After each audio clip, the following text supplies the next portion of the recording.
الحمدللہ وحدہ لا شریک لہ والصلاۃ والسلام علی من لا نبی بعد۔ دیکھیں، قربانی دینے میں بعض حضرات ایک اشکال پیدا کرتے ہیں کہ ہر سال ہزاروں لاکھوں جانور ذبح ہوتے ہیں، اس سے معیشت متاثر ہوتی ہے، اکانومی برباد ہوتی ہے، لہٰذا یہ کام نہیں کرنا چاہیے۔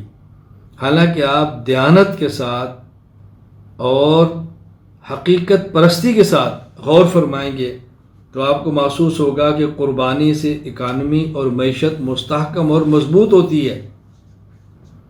جب لاکھوں جانور قربانی کے اندر ذبح ہونے ہیں تو جانور پالنے ہیں، سال بھر اس کے اندر مصروفیت ہونی ہے۔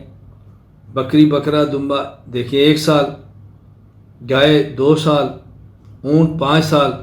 تو جب لاکھوں جانور پالیں گے، اس کے لیے فصل کاشت ہوگی، چارہ کاشت ہوگا، چارے کو خریدا جائے گا، اس کی دیکھ بھال پہ نوکر رکھنے پڑیں گے، اس جانور دودھ دیں گے تو دودھ کا نظام چلے گا، اور منڈیوں کا مستقل نظام بنانا پڑے گا۔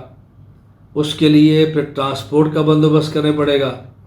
جب ٹرانسپورٹ نے چلنا ہے تو پھر پیٹرول، ڈیزل، جب گاڑیاں استعمال ہوں گی تو پھر گاڑیاں، ورکشاپیں، پورا نظام حرکت کے اندر آئے گا۔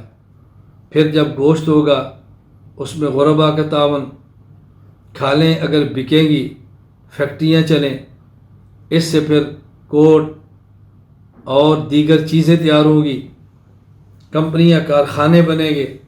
تو آپ اندازہ فرمائیں کہ قربانی سے معیشت بڑھتی ہے، مستحکم ہوتی ہے، کمزور ہوتی ہے۔ کس قدر بیہودہ اور بوگس قسم کا پروپیگنڈا ہے احکام شریعت کے اوپر۔